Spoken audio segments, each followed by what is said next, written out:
think, one day if Saturday Night Live depicts Elon Musk as like the president and Trump as like his pupil or something like that, then you're going to see a change in their relationship. Hello and welcome to the Americano Show. I'm delighted to be joined today by Tara Palmeri, who is a writer for Puck, and I think essential reading during this presidential transition, this period where we are waiting for the incoming Trump administration to get into office. And there's always backstabbings and fights going on in any presidential transition. But this one, I think, even compared to the last Trump transition, has been particularly interesting. Would you say it's been particularly fractious, Tara? Yeah, I mean, it is very fractious. That's just like one of the features of a Trump organization, Trump administration, Trump campaign. He likes to bring in a team of rivals. The thing is that it seems even heightened compared to the 2016 transition because the characters are even more type A, even more up a notch. They are overtly campaigning for their chosen personnel appointments, cabinet appointments in a way that we didn't see before. I mean, you would read stories with background quotes making arguments as to why Gary Cohn's a globalist and doesn't deserve to be in the National Economic Council, or, Dina Powell should also not be involved in the National Economic Council. And that was generally coming from the right wing, Breitbart lane. Or you'd hear, that the White House is overstaffed with RNC staffers because Reince Priebus is the chief of staff and he brought over all of his Republican National Committee minions, which is typical. Like every, administration, the top staffers bring over their minions, and they fill out the administration with their loyalists. And that was a way of survival in the Trump administration. It's not generally as necessary in other administrations, but it's political. We know how it works. It works the same way, I'm sure, across the pond. It's just gotten like so much more overt, extreme, in your face. Like Elon Musk is tweeting about who his preferred pick would be for Treasury Secretary, calling the person that Trump ultimately chose, Scott Bessent, business as usual, and campaigning for Howard Lutnick. Howard Lutnick is the transition chairman who should be, weeding through resumes and making recommendations for appointments. And yet he lobbied the entire time for Treasury Secretary. And he got Commerce Secretary as sort of like a consolation prize, which was what the other transition chair, Linda McMahon, wanted. And then you've got this character, Boris Epshteyn, who's been with Trump for the past 8 years, literally going to people like Scott Bessent and saying, I'll help you get a position in the cabinet. I'll put in a good word for you around Mar-a-Lago for $100,000, literally asking for money to make recommendations to Trump. And, he was a part of the plan to get Matt Gaetz the attorney general position. And it's just gotten really intense. And like Donald Trump Jr., I think he's filled the vacuum that Jared Kushner and Ivanka Trump had in the White House. But he's just like in your face, has his podcast, his like grassroots, he's a meme warrior.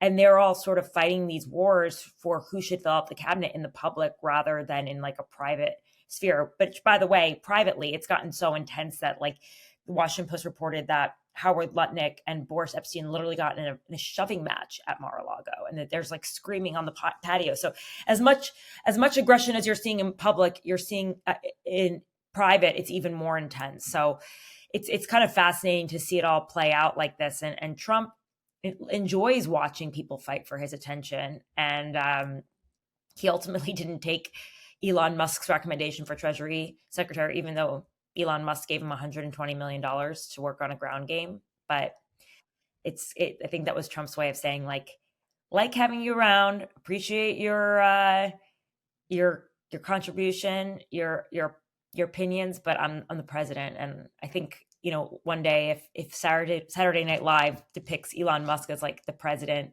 and Trump as like his pupil or something like that, then you're going to see a change in their relationship, because that's what they did with Bannon, and it really soured his relationship with Steve Bannon.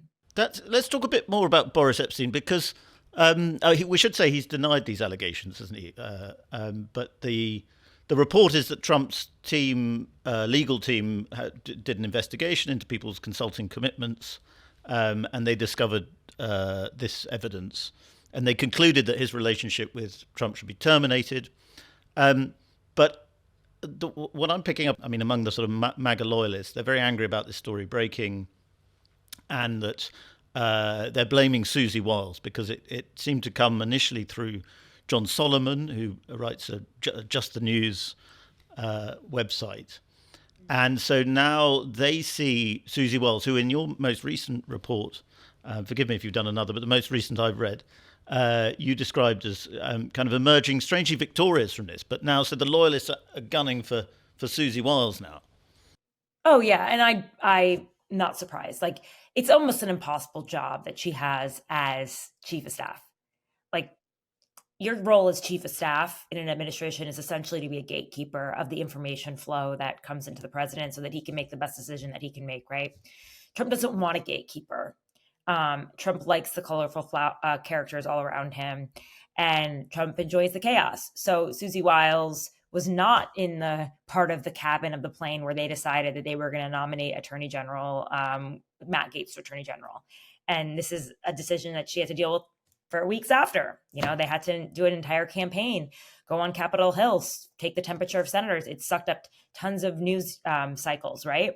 Trying to figure out what would happen if Matt Gaetz was put before the Senate for confirmation hearings. And she could have probably avoided a lot of wasted time if she was there and able to stop those shenanigans from happening. But she doesn't have that kind of control. And I think, Reince Priebus, who was chief of staff, learned that probably a little too late. John Kelly quit, the second chief of staff, because he couldn't handle it. Or maybe he was the second chief of staff. And you just sort of have to accept you're kind of playing the role of babysitter for Trump, but you're not keeping the doors closed. You're not even able to really weed out the information flow. I remember when I first started reporting on Trump in 2016, I learned that during the campaign that they were feeding him positive news stories to keep him in a good mood. Like, because he doesn't use the computer. He calls his iPad the flat one. Like, he's not very technologically savvy. It's a guy who doesn't really read books. I mean, he reads the New York Times. He reads the Wall Street Journal. He loves the New York Post. I know that. I used to work at the New York Post and had to speak with him frequently. But this is a guy who lives in like 1980s, okay, and has not actually emerged. He's ossified in that period of time.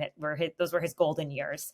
And so they can sort of control his information flow with that, but he has a lot of friends around him too that will pass him news stories. He likes the kitchen cabinet. I mean, he lives in a members only club right now where people who can afford now what is over $1 million a year or initiation fee, not per year, but initiation fee, can essentially walk up to him on the patio and give him some advice or lobby for their cause. So it's really difficult to contain the flow of information and for him to get an idea and just fire off, tweet, make a decision. I think I wonder I think Susie's been able to survive, though. She survived at the head of the Trump, organization, you could say, since after January 2021. After, I think she came in March, after January 6th, when he was really at his low point. And she was mostly able to survive by allowing him to, in the words of Corey Lewandowski, let Trump be Trump. But actually, when Corey Lewandowski came in and tried to take her job, that was like a tipping point for her, where she finally went up to Trump and said, hey, it's me or him. So, she has her breaking points too. I don't think, it's a hard thing to do. I mean, she's a woman I think she's in her late 60s or early 70s. I mean, she's been around for a while in this game. She was not a national player before. She was always Florida based. I think she's shown her influence already by getting in a lot of Florida lawmakers and allies like Marco Rubio to be Secretary of State. He was a former client of hers. Pam Bondi ended up getting the job of Attorney General, another ally of hers. Mike Waltz, Florida congressman. If you look at this cabinet, is very highly represented by Florida representatives, officials, politicians, personnel. She's brought in a lot of her loyalists from Ron DeSantis' team. He fired her a while back. So, she's certainly showing that she has influence, but she's she has to watch out because the knives are going to come for her too. She does seem to be a very wily operator, if you'll forgive the pun. But she is also she's also a woman, and I think it's quite interesting with Trump and sort of senior staff who are female. I don't know if he ever kind of throws them under the bus in quite the same way. Can you think of any, as he has done with a lot of his male staff? Can you think Omarosa? I don't know. Omarosa, I suppose. Yeah, that's yeah. I mean, there's bound to be a few. He did secretly record them all in the White House. So, Yeah. Okay. Maybe that's a bad thought. I don't know. He doesn't.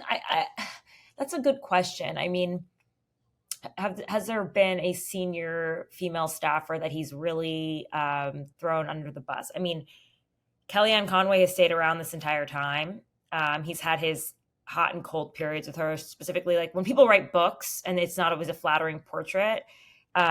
He tends to, like, she wrote in her book that he lost the election, and that really pissed him off. But she managed to stay around, and she's still pretty close with him.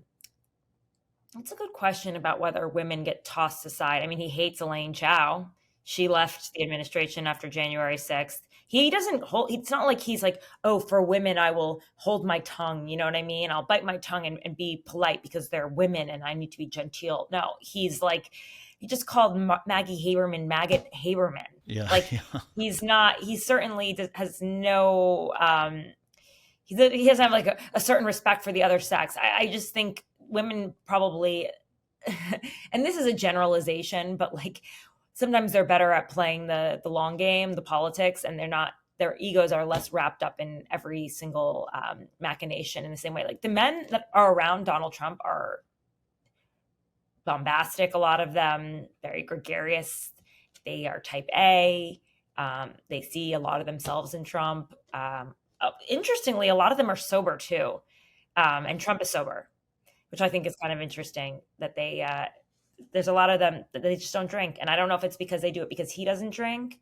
But it's kind of one of the weird features of his administration that I noticed. Like usually when you go out with a source, and I'm sure you know this in the UK, you go out for a drink. Yes. Not many of them actually have any drinks. It's very bad news for journalism. I suppose on the plus side, they act like they're drunk when they talk anyway. Yeah, true. But I don't know if exactly. I mean, it's interesting because people are like, well, Trump, his team kicked you out of their, their victory party. Like you must be in the doghouse. And it's like, actually, it doesn't really matter because there's so many other channels to which people will speak to me. And I've never had a hard time with being on the outs. In fact, usually when you're on the outs, that's where the disgruntled people who are willing to like actually tell you what's going on are willing, this as a journalist. But well, this is why I love writing about America, because even though I'm not tremendously well informed about anything, I find with Trump world,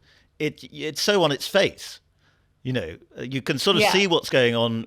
Obviously, you have greater insights because of your experience, but you can see what's going on even if you're at a distance. Oh, for sure, because he tweets out a lot of what he's thinking. I mean, it's like a lie. He'll be like, I didn't say that. I barely know her, which means he probably talks to her every single day. Like he tweeted about me and said something like, fake news. I don't even know her. Like, okay, fine. You know what I mean? It's just like he said, I think I tweeted that he, no, not tweeted. I wrote a piece a while ago about how he wanted to sue David Muir over the debates. And he ended up suing CBS over that. I think, I can't remember what it was that he ended up wanting to, but like he was thinking about all the news outlets that he would sue, and he wanted to sue David Muir. And I wrote about this, and I knew that he had told people this.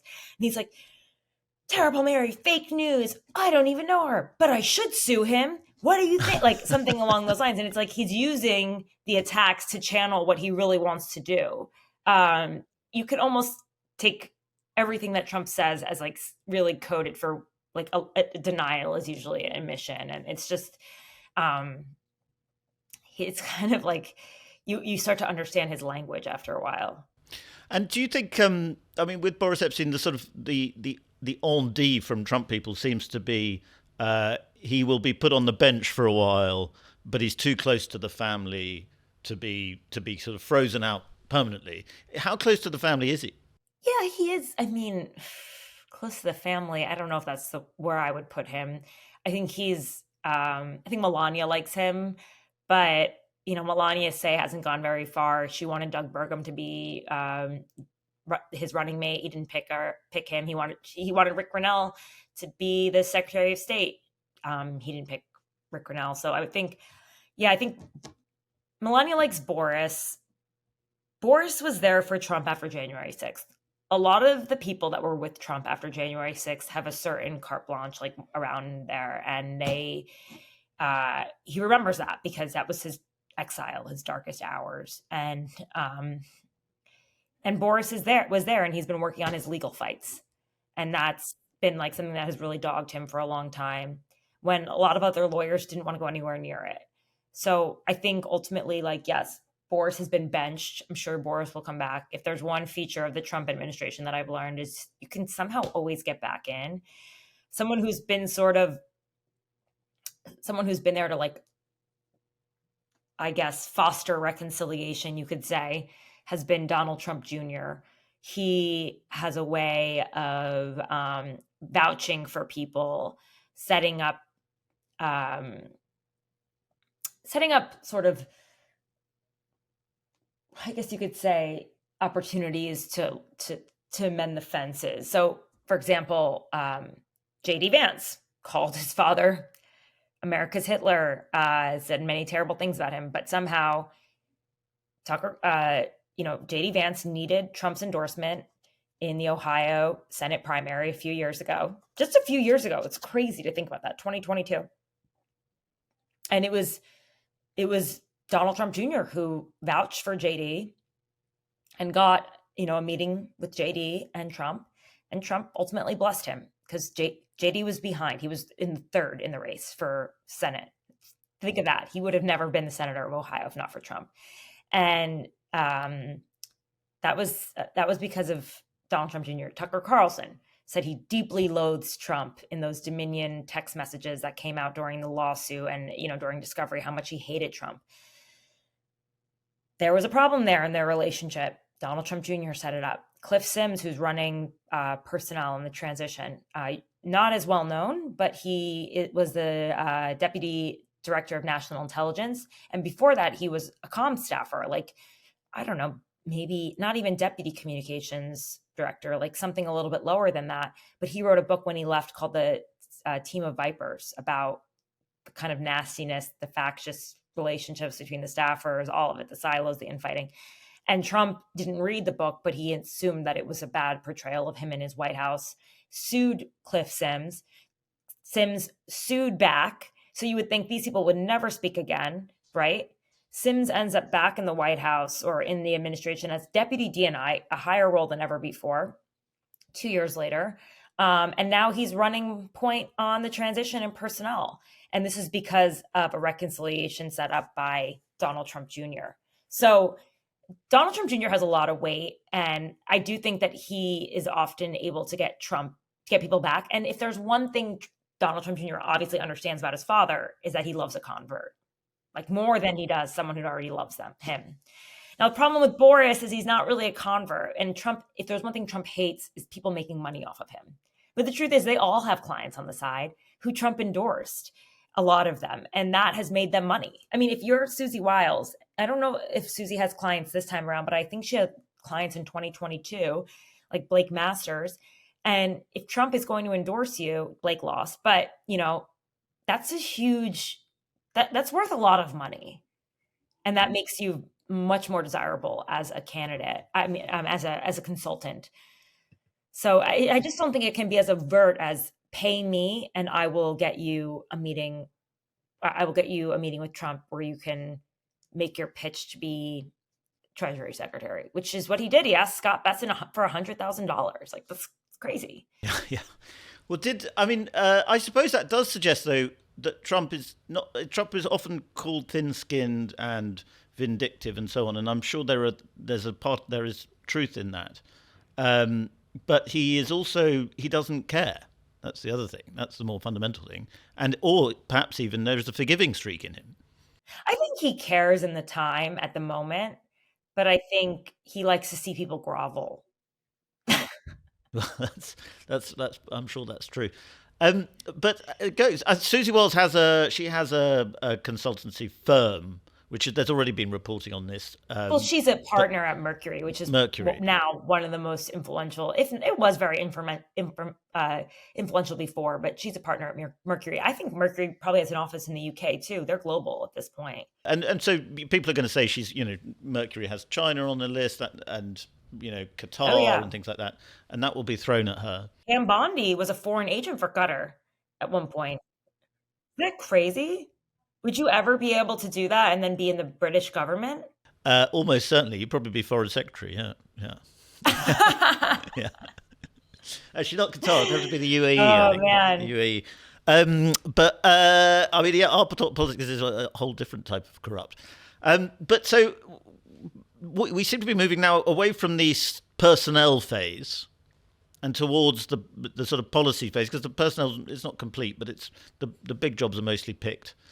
And now we are getting into the policy announcements. And I find it interesting that Trump uses sort of policy yin to personnel yang sometimes. So after Scott Bessent was announced, because he was thought to be this calming figure for the markets and so on, we then immediately get the tariff announcement, quite hardline tariff announcement, which obviously that may be jockeying for position and so on.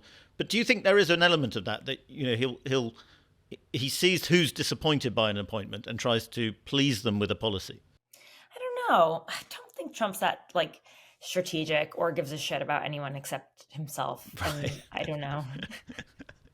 Okay. And what I think about him on a very base level, to be honest. Whenever I think there's strategy, I'm usually wrong. Yeah, that's probably the best way of doing it. I think he thinks about things on a gut level, which makes him good at politics. I mean, I know some people are playing 3-dimensional chess. I think he's not even on the board. I think he's dancing on it, just destroying it with his brute force. And so you've written a tiny bit about the Democrats. Can we talk about them for a second? Oh yeah, they're a disaster too. It's a complete disaster. There's a lot of blame going around. There's a feeling that everybody hated Kamala Harris all along. Oh, well, they always did. Yeah, that's not a feeling. That's actual accurate description of. They always thought she was a weak candidate. She came in 4th in the Democratic primary in 2020. I mean, 2019 technically, but yes, no, she was always a weak candidate. And there was, even before that, there was no love between Kamala Harris's office, the vice president's office, and Joe Biden's office, especially because Jill Biden, who's the protector of Joe, did not the busing comment during the debate when she was said, basically accused him of being a racist segregationist, saying, I was that little girl that you allowed busing to be affected by. And so there was never a lot of love. She was seen with a bit of suspicion, right? They always felt that because of how she botched that Lester Holt interview when asked about why she hadn't gone to the border, she said, well, I haven't even been to Europe yet. And even just getting the border czar position really angered her office, because that's obviously a loser. They felt like he should have been preparing her for some sort of success. Whereas, Biden being in the White House with Barack Obama felt like, hey, I was given all the shitty jobs as well, and this is just part of being vice president. And hey, I didn't get a lot of love working for Barack Obama, and you're not going to get it. This is a part of being vice president, right? But a lot of people in Harris's office felt like, she's the future of the party because, frankly, you're too old to run again. A lot of them thought that. And outside of Washington, no one really, outside of the White House and even inside the White House, there was no real feeling that she was some great political athlete. In fact, I think she really impressed and surprised a lot of people with her outing and how she first came out of the gate, with her oratory skills, with her magnetism, and the way she was able to really kind of have a flawless rollout, is the word they love to use, flawless. Clearly, people aren't buying flawless when it comes to politics, and I don't blame them. Because, it helps to be flawless when everyone in the media is saying how flawless you are, doesn't it? Yeah, right. But who cares about flawless? But over and over again, you heard from voters that they wanted to know more about her. They didn't know her well enough, and yet her campaign kept her away from the press, traditional and non-traditional media for 30 whole days in a compressed, as you might call it, a snap election. And they wondered why everyone was sort of suspicious and wondering who this person was. I mean, as Americans, we are very distrustful of our politicians. Congress has like some of the lowest approval rating in the world. I mean, in our country, probably across the world, though everybody's a little, questioning of politicians in general.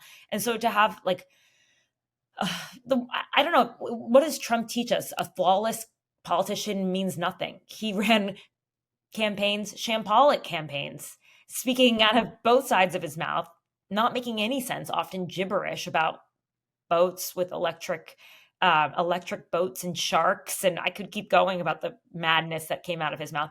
People didn't care. They're like, well, he's a real guy. He's not reading from a teleprompter. And the fact that she called her out for reading from teleprompters, like that was seen as pretty damaging when you look back on it. I mean, if there's one thing I think we've all learned is that Americans really want authenticity, not just from their politicians, but from their media. They are very distrustful. And she was a great performer and political athlete. I mean, I thought she did a great job at the debate, but I felt too at the same time at the debate when I watched her that she gave a lot of great talking points that could be clipped for viral, moments on TikTok, YouTube, Twitter, etc. But in the interactions, the one-on-one interactions, they were very much like almost staged in a way. And then when she was asked very simple questions, like, what are you proud of by Anderson Cooper? If you're from your prosecutorial, from your time as a AG in California, she really stumbled on stuff like that. Her answers to why she had such extreme positions in 2019, she would say, my values haven't changed. And it just rang hollow. She could just say I was wrong. You know what? I was wrong. And it's like there's something to be said about the idea that like, why can't a politician ever admit that they were wrong? Yes. Well, but she was also, I mean, perhaps this is to her credit, she was arguably more loyal to Biden than she needed to be, having having usurped him. You can get a free bottle of Johnny Walker Black Label whiskey when you subscribe to The Spectator in our Black Friday sale. Go to spectator.co.uk/Friday24. I understand that, but why be loyal to Joe Biden at some point? It's like, it's all about winning, right? You've just told the American people for the past few years that Donald Trump is a threat to democracy. Win at any cost then, right? Like that would be the mandate, I would think, as a candidate. And Joe Biden did not have a lot of love from the American people. You didn't need to stand by him. He basically hijacked a campaign for over a year. They changed the calendar to make sure that he would be the candidate. Once he was out there and had one-on-one time, most people who supported Joe Biden were holding their breath whenever he had to speak publicly, just hoping that he would be okay. Then he revealed whatever most Americans knew, was that he, as an 81-year-old man, was not prepared to run for re-election. And so, if anything, like, Joe Biden did not really deserve that, in my opinion. Like, sure, be loyal to your boss, but really, who are you working for? You don't work for Joe Biden. You're trying to win a job that is given to you by the American people, not a job that's given to you by Joe Biden. And so it's awkward. The press might have been a little weird. But frankly, if she was seen as trashing Joe Biden when 2/3 of Americans said they didn't like the direction that America was going in, she may have had a fairer shake. Because my mother, I had her on my podcast, and I always use her as like my focus group because she lives in North Carolina, swing state. She is kind of a weird case because she came to America as an immigrant, became an American in 2001, voted for Bush as an immigrant. Like she became an American, like changed over from having a green card to American to vote for Bush. Then she votes for Obama. Then she votes for Hillary. Then she votes for Trump. And then she was like, I don't know what to do. Like, abortion was very important to her, but kitchen table issues like inflation, those were really other issues that mattered. And she remembers better economic times under Trump. And her main question was like, I just don't know her. Like, what is it going to be like? Is it just going to be more of Biden? And that's all she gathered. And so if you haven't convinced someone like my mother that you are going to be a split from the past, a break from the past, you're not going to win. Mm. Well, people who are very interested in the culture wars like to say that the Democrats have kind of learnt a lesson now that identity politics doesn't work. Yeah, especially when you have so many Hispanics and African Americans and Yeah, women voting for Trump. yeah. Well, do you think that they have actually learnt that, or do you think it's just part of the bloodstream now, and we shouldn't get too excited about the fact that Alexandria Ocasio-Cortez has dropped her pronouns from her Twitter bio? Yeah, I don't know. I always thought that was a bit much. Like somebody called me the other day and asked me like what my pronouns were, and I was like, this is actually asking someone what their pronouns now has become almost offensive in American culture. Like it's divisive. Like the fact that you asked me what my pronouns are suggests to me that your political party. So you've just turned this conversation into a political one in a way, right? Like it's like me calling you up and being like, and how many guns do you own? Right? Yeah. No, it is a lot like that. It's like, okay, I'm like, I'm not a known transgender person. I have a pretty public profile. You don't have to ask me what my pronouns are. It's fine. Like, just call me Tara. She, it, I don't care. Um, they, but I understand, and this isn't to take away from transgender people, but like, if you have a preference, make it known. But for everybody else, like, I think there was a situation in which we became so politically correct, to a fault, to a like, it was too much. It swang. The resistance to Trump swang so far to the left that it became absurd. In the same way that anything that swings either way too far becomes absurd. Like if the Republicans go so far to the right and they start like taking away basic rights, which they already have through, the overturning of Roe versus Wade from women and others, like you're going to see a reaction in 2022 as well. I'm sorry, 2026. What am I saying? Wow. This has been a weird year.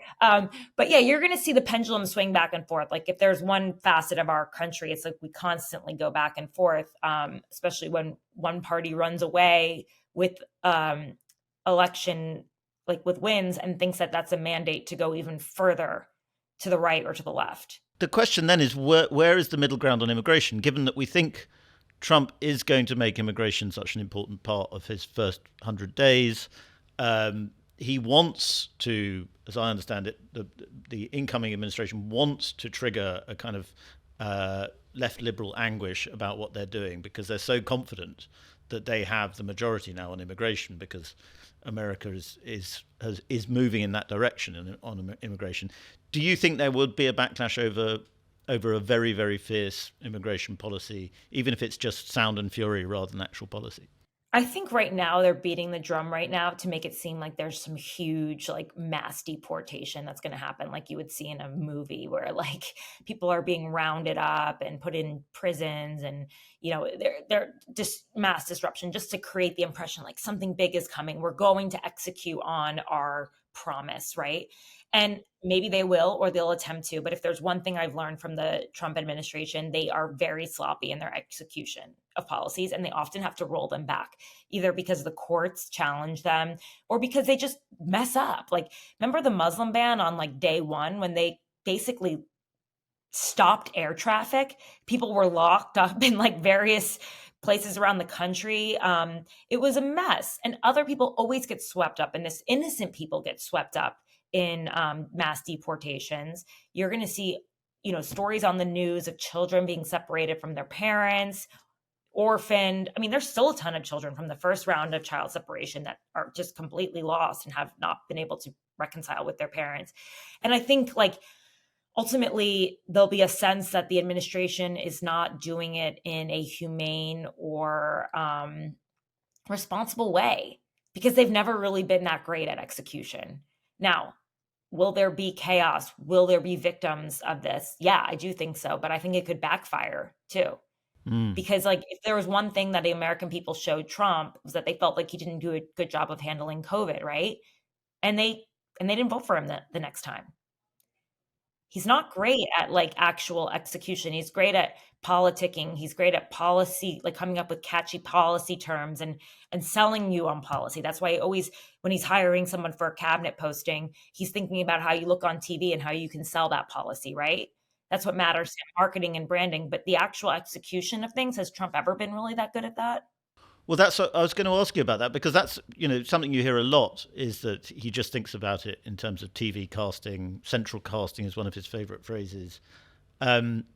He's a producer at the end of the day. But he really is. Yeah, but I mean, other people say, he is putting smart people in behind, or actually there are people who seem to be, media showmen who actually are quite intelligent. But then you get someone like Sebastian Gorka coming in, and you think, oh no, maybe it is all just about sort of TV. He's just seen them on TV, likes their TV appearances. It doesn't Sebastian Gorka sell like herbal supplements on Fox or something? Fish oil, yeah, I think. Yeah. Oh yeah, normal. Yeah, I'm haunted by one of those ads I saw of him like fishing while selling fish oil. How random. Some guy from Hungary with a British accent ends up in the White House, and he calls himself Dr. Sebastian Gorka. I don't even know what he has a doctorate in, but like, we don't do that in America. I know in Europe, a lot of people like to add doctor in front of their name.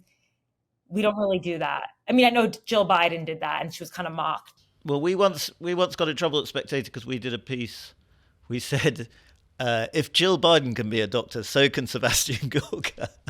And he was very angry about that. He didn't like that at all. Didn't find that whatever. Funny. I'm not I just feel like that's just not our society in a lot of ways. Like, we don't, like, we are status driven, but maybe it's weird. It's too much to actually pretend to be a doctor when you're not.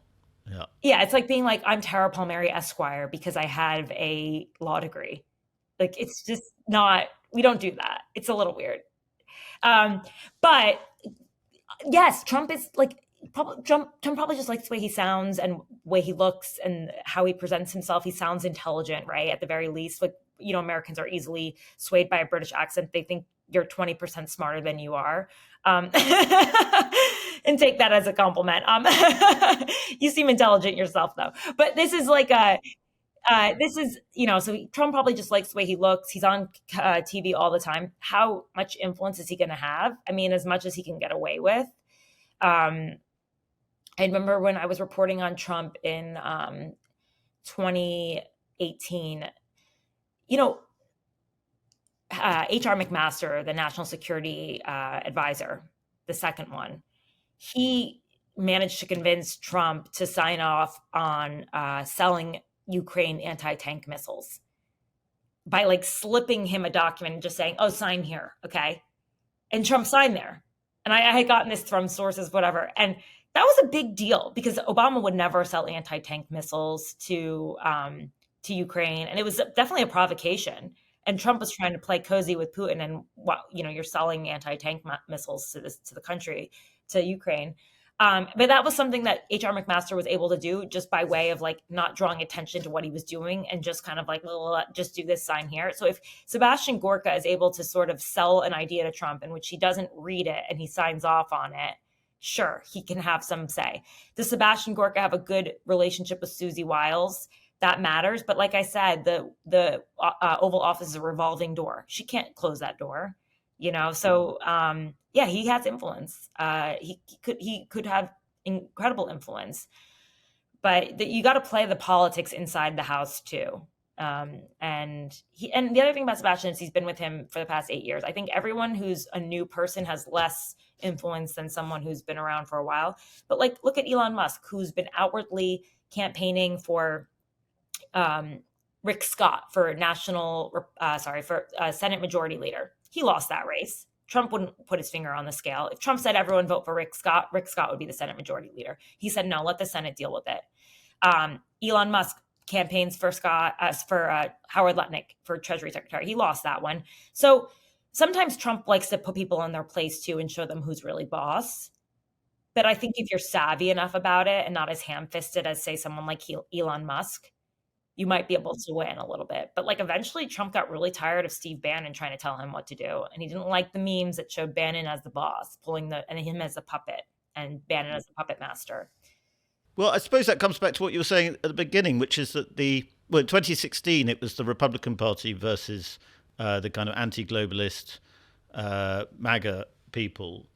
Where now the Republican Party is kind of finding ways to get what it wants, either through Susie Wiles or through the Senate, it's becoming a bit cannier about the way it deals with Trump. Is that a fair point?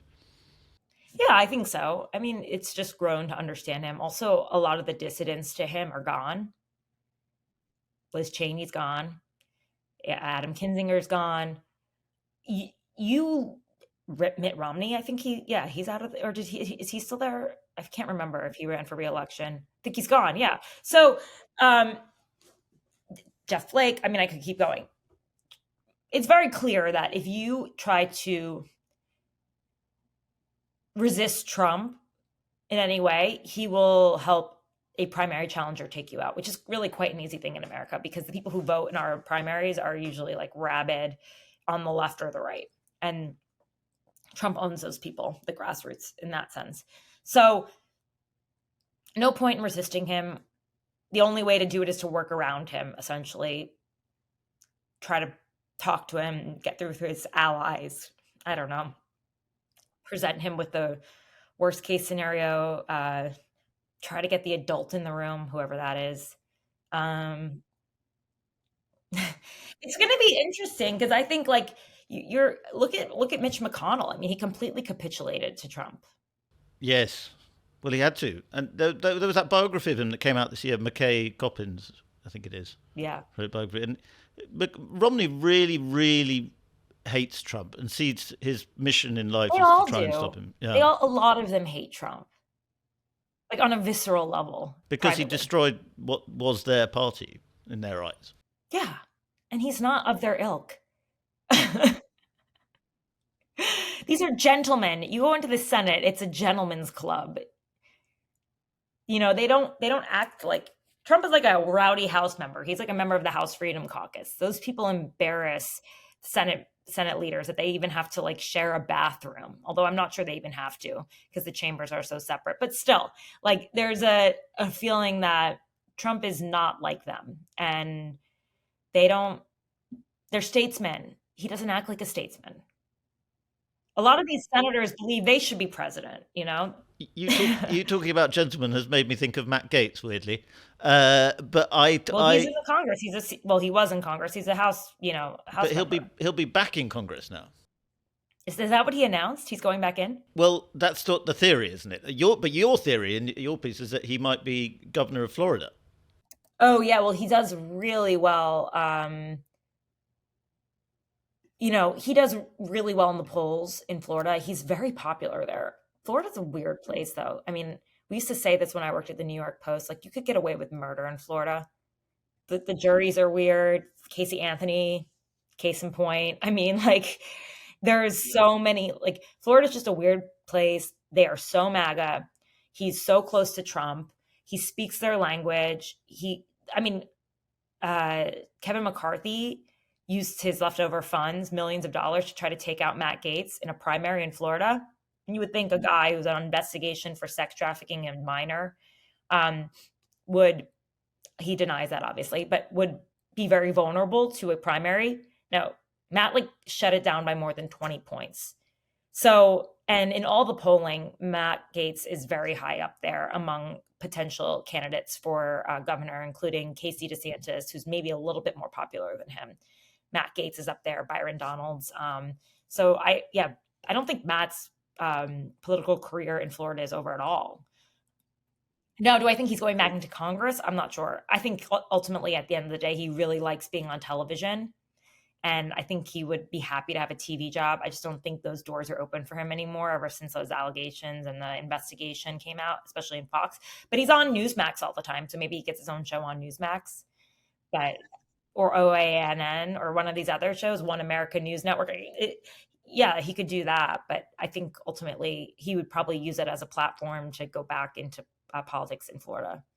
Well, we shall see and watch with interest. Tara, it's been fascinating to have your insights. Please do come on again. Dr. Tara Palmeri, I should say. Yeah, no, I don't have that. Great to have you on. I didn't go through that sort of educational rigor, and I admire people that do, but kind of mock people who use it as a status thing at the same time. Quite agree. Thanks again.